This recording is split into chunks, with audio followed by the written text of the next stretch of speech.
मुक़द्दस मरकज़ की मार्फत लिखी गई अंजील उसका 12वां बाब। फिर वो उनसे तमसीलों में बातें करने लगा कि एक शख्स ने ताकिस्तान लगाया और उसकी चारों तरफ अहाता घेरा और हौज़ खोदा और बुर्ज बनाया और उसे बागबानों को ठेके पर देकर परदेस चला गया।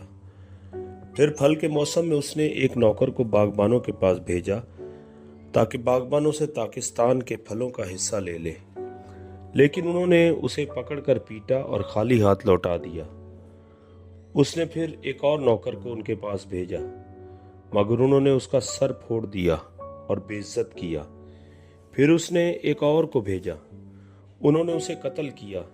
फिर और बहुतेरों को भेजा, उन्होंने उनमें से बाज को पीटा और बाज को कत्ल किया।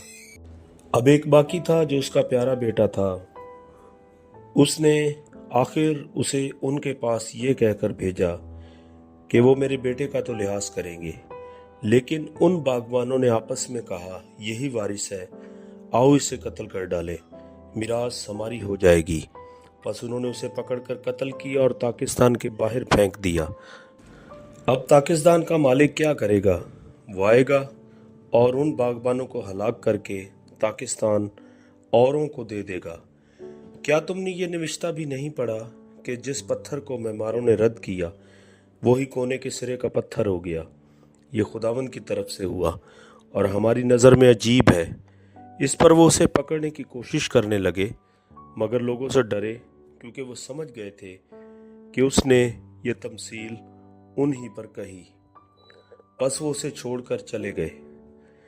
फिर उन्होंने बाज फरीसियों और हेरोदियों को उसके पास भेजा ताकि बातों में उसको फंसाएं, और उन्होंने आकर उससे कहा, ए उस्ताद, हम जानते हैं कि तू सच्चा है और किसी की परवाह नहीं करता, क्योंकि तू किसी आदमी का तरफदार नहीं बल्कि सच्चाई से खुदा की राह की तालीम देता है। बस कैसर को जजिया देना रवा है या नहीं, हम दें या ना दें? उसने उनकी रियाकारी मालूम करके उनसे कहा, तुम मुझे क्यों आजमाते हो? मेरे पास 1 दीनार लाओ कि मैं देखूं। वो ले आए। उसने उनसे कहा, ये सूरत और नाम किसका है? उन्होंने उससे कहा, कैसर का। यस्सु ने उनसे कहा, जो कैसर का है कैसर को, और जो खुदा का है खुदा को अदा करो। वो उस पर बड़ा ताज्जुब करने लगे। फिर सदूकियों ने, जो कहते हैं कि कयामत नहीं होगी, उसके पास आकर उससे ये सवाल किया कि ए उस्ताद, हमारे लिए मूसा ने लिखा है कि अगर किसी का भाई बे औलाद मर जाए और उसकी बीवी रह जाए तो उसका भाई उसकी बीवी को ले ले ताकि अपने भाई के लिए नस्ल पैदा करे। 7 भाई थे। पहले ने बीवी की और बे औलाद मर गया, दूसरे ने उसे लिया और बे औलाद मर गया, और इसी तरह तीसरे ने, यहाँ तक कि 7 बे औलाद मर गए। सब के बाद वो औरत भी मर गई। क़यामत में ये उनमें से किसकी बीवी होगी, क्योंकि वो 7 की बीवी बनी थी। यस्सु ने उनसे कहा, क्या तुम इस सबब से गुमराह नहीं हो कि ना किताब मुकद्दस को जानते हो ना खुदा की कुदरत को? क्योंकि जब लोग मुर्दों में से जी उठेंगे तो उनमें ब्याह शादी ना होंगी, बल्कि आसमान पर फरिश्तों की मानिद होंगे।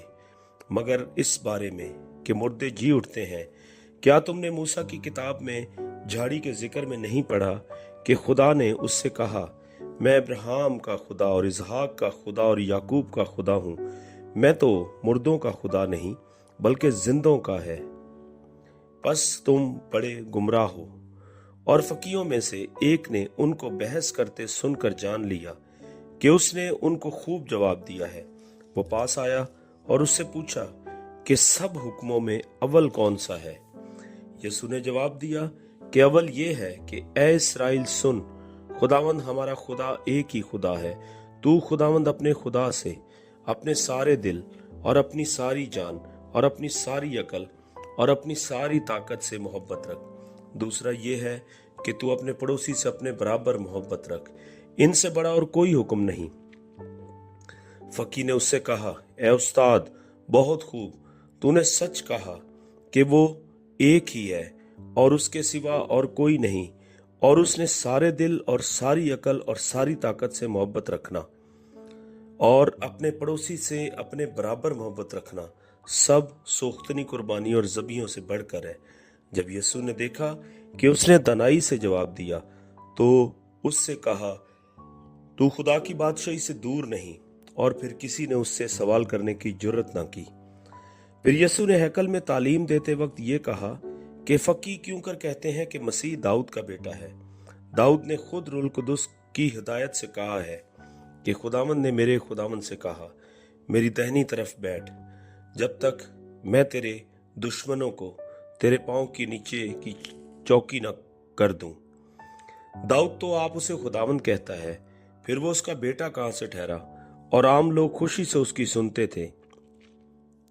फिर उसने अपनी तालीम में कहा कि फकीयों से खबरदार रहो, जो लंबे लंबे जामे पहनकर फिरना और बाजारों में सलाम और इबादत खानों में आला दर्जा की कुर्सियां और ज़ियाफतों में सदर नशीनी चाहते हैं, और वो बेवाओं के घरों को दबा बैठते हैं और दिखावे के लिए नमाज को तूल देते हैं, इन्हीं को ज्यादा सजा मिलेगी। फिर वो हैकल के खजाना के सामने बैठा देख रहा था कि लोग हैकल के खजाना में पैसे किस तरह डालते हैं, और बतेरे दौलतमंद बहुत कुछ डाल रहे थे। इतने में एक कंगाल बेवा ने आकर 2 दमड़ियां यानी एक थैला डाला। उसने अपने शागिर्दों को पास बुलाकर उनसे कहा, मैं तुमसे सच कहता हूं कि जो हैकल के खजाना में डाल रहे हैं, इस कंगाल बेवा ने उन सब से ज्यादा डाला, क्योंकि सबों ने अपने माल की बहुतात से डाला, मगर इसने अपनी नादारी की हालत में जो कुछ इसका था यानी अपनी सारी रोजी डाल दी।